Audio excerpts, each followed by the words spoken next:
the Sanctum Mysteries.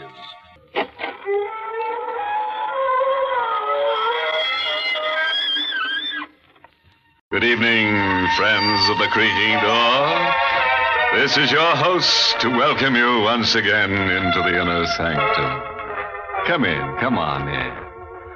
Oh, I'm tired. Just finished my spring gardening, planted a couple of dozen of bulb heads. But I'm sure they won't be content to stay in their new lawns. That's how things are here behind the creaking door. Whatever goes down must come up at night. Oh, by the way, folks, I want you to meet our laughing ghost.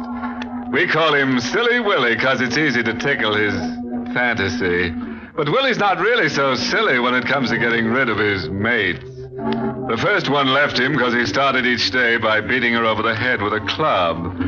Well, naturally, she got sick and tired of such treatment.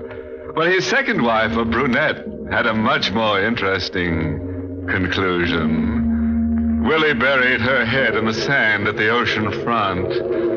Now she's a beached blonde.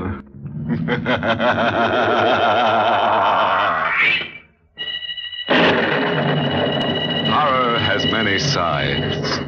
It can make itself felt in an almost hidden, quiet sort of way. Just as it did that rainy Monday morning that Sam and Helen Braden were at breakfast in their small southern home. The Bradens sat in the kitchen nook near the window, the same as they'd done for 20 years. But still, this morning, things were not quite the same. Sam, you've just been sitting there staring out the window. You haven't touched your breakfast. I'm not hungry, Helen. You didn't sleep last night, did you? A little, on and off. You're just worrying yourself sick over nothing. Now, business is bound to get better. Oh, there's no use kidding you any longer. The store is on its last legs. The bank refused me the loan. Oh. Said I was a bad risk. Then you don't need the bank's money. You can still raise some yourself. Yes? How? Your insurance. Yes. I begged and borrowed everything up to my teeth, but I won't touch that insurance. That's for you, Helen, in Sam, case... please, listen to me. No, I don't want to talk about it anymore. Getting late. I'm starting for town. Sam, wait. Yes? I wish you'd take the train instead of the car. Why? Well, weather's so awful. Look at the way the rain's coming down. I drove into town in lots worse weather than this. I know, but... But what? But feeling the way you do, Sam, I wish you wouldn't drive. Well, I'm all right, Helen. I'll see you this evening. Sam, please take the train. I told you I'm all right. I had an awful dream last night. I saw you driving the car along the turnpike, and then suddenly the car crashed and you were... Killed? Yes. And that's not such an awful dream at all. Why, Sam... Well, it isn't. When you consider my insurance, I'm really worth more to you dead than alive.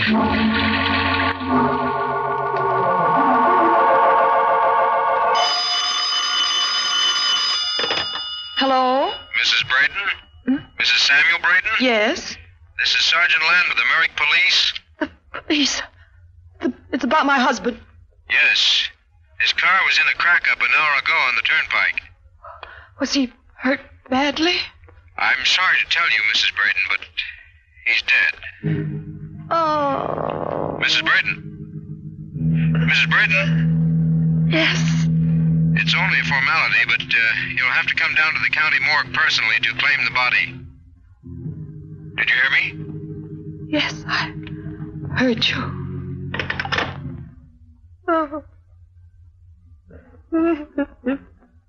Helen. Why are you crying? Sam, why did you do it?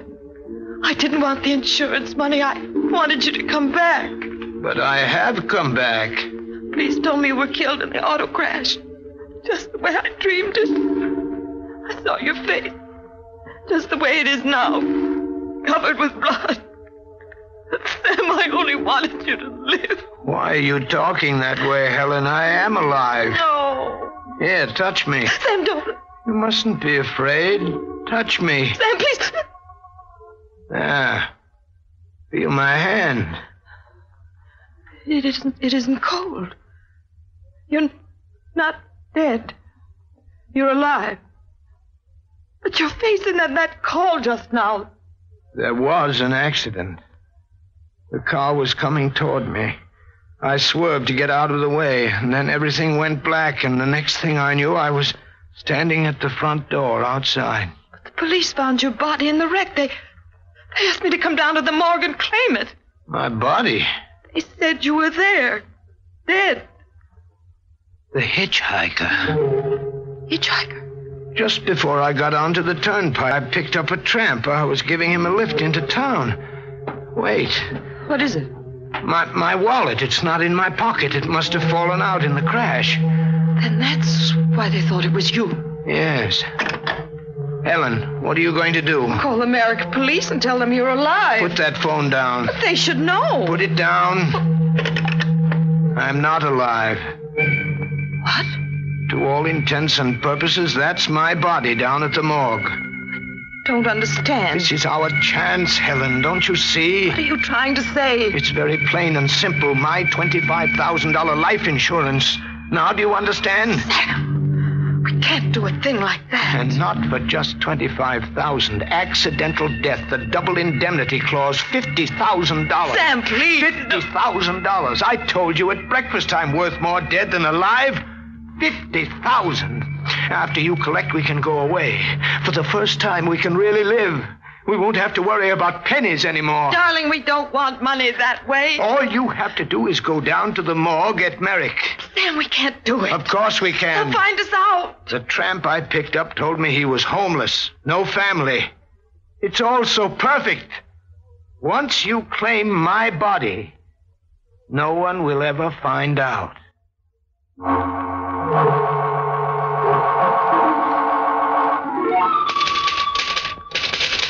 Now, Mrs. Braden, just one more thing to be filled out on this form. Where do you want your husband's body sent? To the Winston Funeral Home in Crestview. Winston Funeral Home, Crestview. Now, come with me, please. Sergeant Landau. Where are we going? To that room at the end of the hall. That's where the bodies are kept. Do I have to go? Well, I'm sorry, but that's the law. But you know it's my husband, don't you? Sure. The next of kin has to make identification. Oh, Sergeant Landau. It'll only take a second.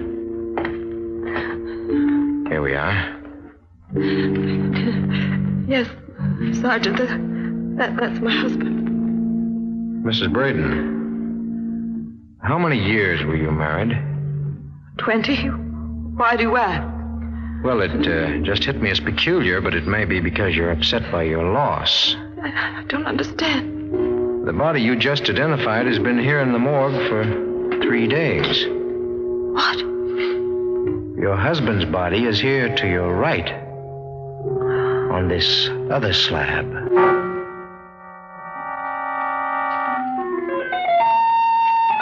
You should have been more careful. You could have ruined everything. I was so frightened, Sam. I didn't know what to do. When Sergeant Landau stopped, I thought that was the body. I didn't know what he looked like. Oh, well, I guess it was my fault. I should have described him to you. Anyway, you got away with it. They gave you the death certificate, and they sent the body to the Winston Funeral Home. Came so near to getting caught. But luckily, you acted upset enough to save us. We may not be so lucky the next time. There won't be a next time. From here on, there won't be any trouble for us. Sam, please, let's forget about the whole thing. Are you crazy? Before it's too late. We can still save ourselves. We can say you had amnesia and just turned up. They'll believe that. And let $50,000 slip through our fingers? But we never did anything wrong in our lives. You know we're not the kind of people to do a thing like this. Someone's at the door. All right, get hold of yourself and answer it. Who could it be? I'll hide in the closet here.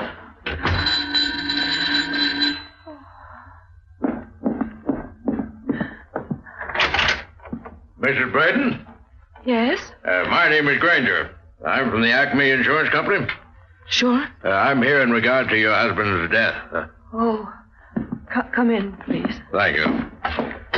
I'll just be a moment. I don't want to bother you unnecessarily at a time like this, but before the company pays you the double indemnity benefits of your late husband's policy, you'll be required to sign these papers. Now, you may mail them in if you choose, or you may sign them right now, and I'll take them back to the office with me. Oh, I'll sign them now. Very well. Oh, by the way, Mrs. Braden. Yes, Mr. Granger. Where will the services be held? The Winston Funeral Home in Crestview. Tomorrow? Yes, at 10 in the morning. I'll be there. You'll be there? I don't understand. To pay my respects.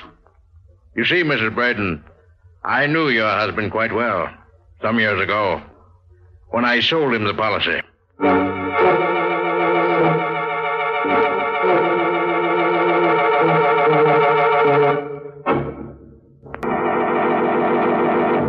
You know, personally, I feel kind of sorry for that Sam Braden. The only way he can make a decent living is by being dead. Well, that's fate for you. Everything was going pretty well until that insurance guy Granger turned up and said he was going to pay his last respects to Sam. You see what happens when you fool around with death? Things go from bad to hers. Well, now let's get back to our tale and the troubled Braden. Of all people for the insurance company to send out here, it had to be Granger. Told you we couldn't get away with it. Well, we're not finished yet. Granger told you that you'd probably get the check from the insurance company tomorrow. But in the meantime, he'll go to the Winston Funeral Home. He'll know that's not you in the casket. You'll never know. What are you doing?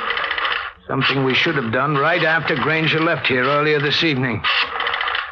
Here, take this phone. I've dialed the Winston Funeral Home. But what? When they answer, you tell them they changed your mind. There'll be no services tomorrow. You've just found a paper signed by your husband in which he requested that he be cremated immediately after death. They'll be suspicious. I'll write the note now. That'll cover it. Haven't they answered yet? No. You've got to get that body out of there before tomorrow morning. Still no answer? No, not yet. I better hang up. It must be closed for the night. If we wait until tomorrow morning, it'll be too late. Then what'll we do? There's only one thing to do, Helen. We're going over to the funeral home and get that body out ourselves.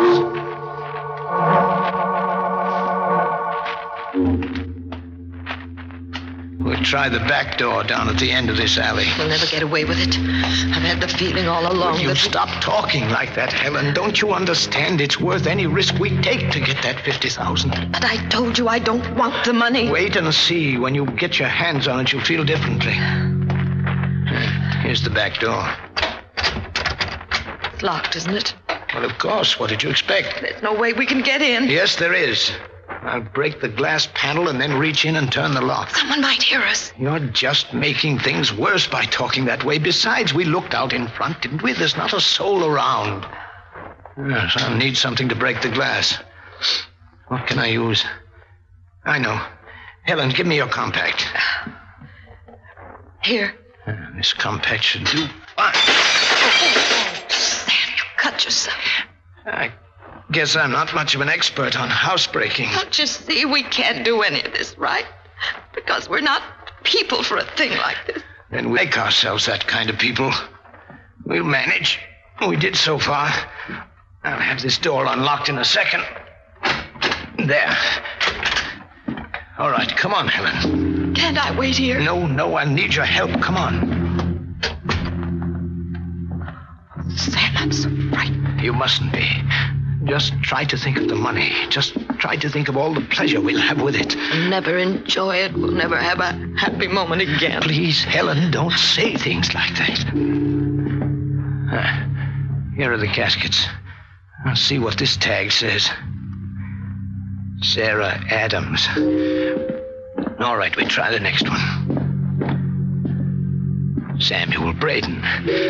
All right, Helen, you get down at the other end and help me lift the lid. Oh, Sam, please, I can't. I just can't. All right, I'd do it myself.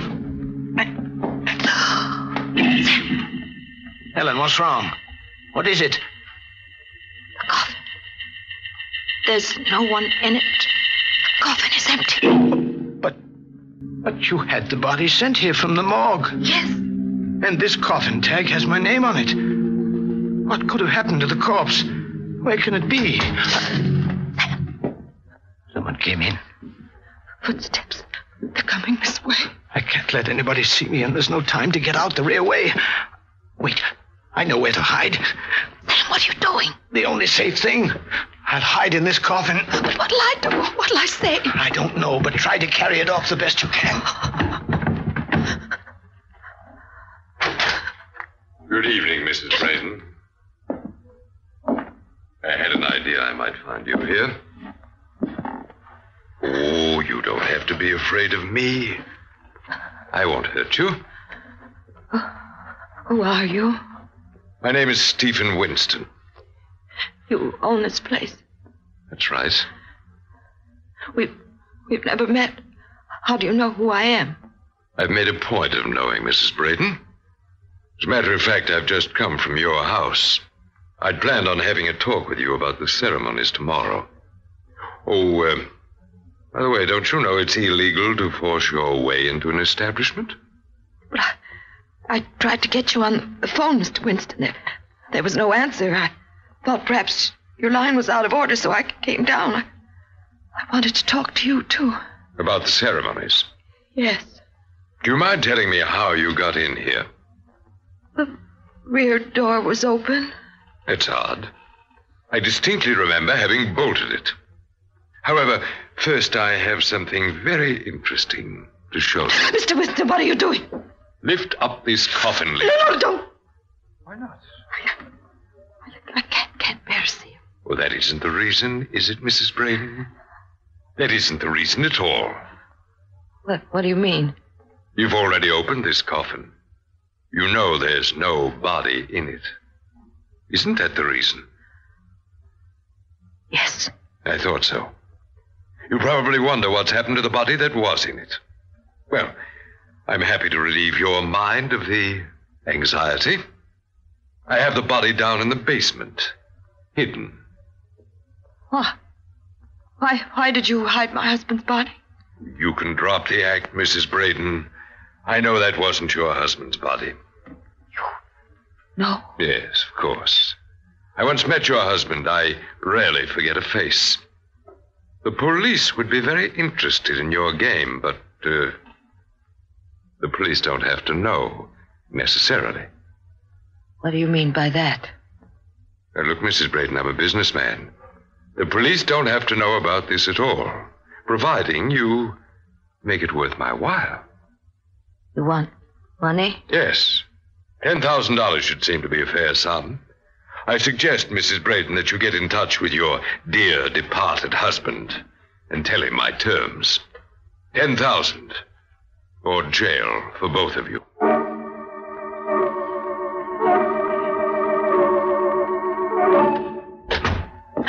Sam, it's been hours. Thought you'd never get back here to the house. It became light out.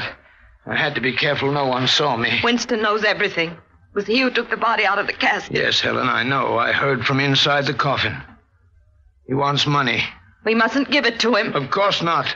He'd go on blackmailing us until he got every cent of the $50,000. That's not what I mean, Sam. It's a good thing you didn't tell him I was in that coffin. Darling, please listen to me. I've been waiting for you to come home. I wanted you to be the one to call the police. Call the police? You've got to. If we make a clean breast of everything now, they may not be too hard on us. We're not telling the police anything. Then Winston will. No, he won't. Winston is dead. What? I killed him. I buried his body where it will never be found. Sam. I had to do it, Helen. Things had gotten so that I just had to.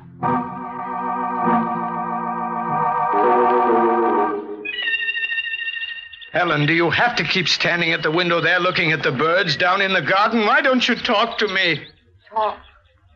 What can I say? You can find something to say to make me feel a little better about it. How can you feel better about killing a man? It isn't that I wanted to do it. I had to. You've got to understand that I never had the makings of a murderer in me. No, Sam, you didn't. Until the thought of that $50,000 made you one. Why do you keep saying that? There's nothing I can do about it now. I can't go to the police. They'll sentence me to death. You wouldn't want that, would you? No, Sam, I wouldn't want that. Well, then what can I do? I don't know. Well, there's one thing I know we've got to do, and that's move away from here where no one will know us. Maybe then we can start over again. Maybe then things will be all right between us. Maybe. Sure they will. The $50,000 will make all the difference. What's the matter? Why are you looking at me that way? We can't take that money now. After all I've done? After what you've done, that's just the reason. You're not making sense. We couldn't get anywhere without money. We'd have to get it some way. We need a lot of money to... Helen, look. There's the mailman coming down the walk. I bet he's got the insurance company check with him now. You better go down and see. All right. Why did you stop, Helen? All you have to do is go down the stairs and open the door. I've made up my mind, Sam. We're not taking the money. But you know we need it to save ourselves. Not that kind of money. Now, look, the mailman must have that check. That's why he's ringing the bell. It was sent registered. You'll have to sign for it. I'm not going down to get it. You are. Hurry before he goes away. Now, go on. Don't stop. Let go of me. I'm not answering that ring. Yes, you are. You're opening that door and signing for that letter. I have to drag you down. Helen, down the steps. Helen! Helen! I didn't mean it, darling. I didn't mean it. No, you didn't. You couldn't help yourself. I understand. Sam. Yes? The money. You can't have it now.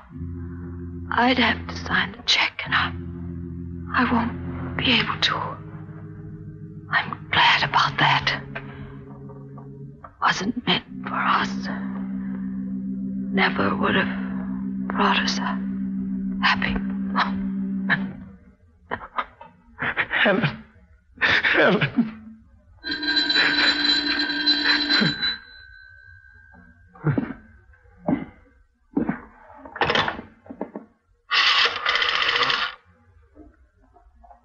Operator, will you please get me the Merrick police? Hello? Is Sergeant Landau there? No, he won't have to call back. Message? Yes. Just tell him that Sam Braden is on his way over.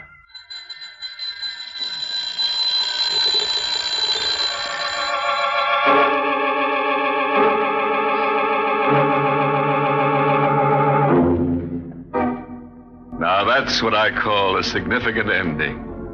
No doubt there for whom the doorbell tolls. That Sam and Helen sure were bunglers. They handled a cold corpse like it was a hot potato. But before Sam went the way of all burnt flesh for the insurance murder, he was heard to say that honesty is the best policy. Well, anyway, now he's got a coffin to call his own.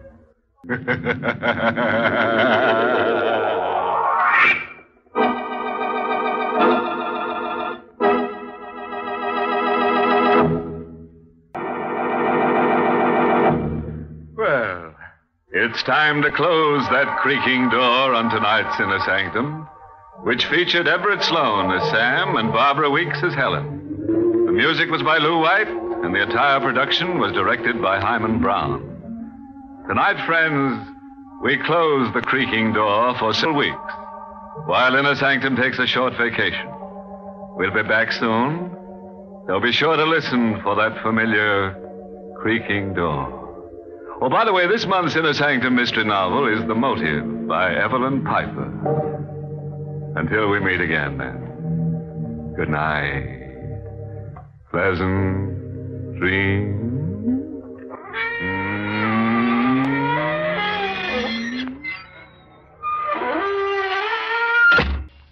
Inner Sanctum was heard in the United States over CBS, the Columbia Broadcasting System.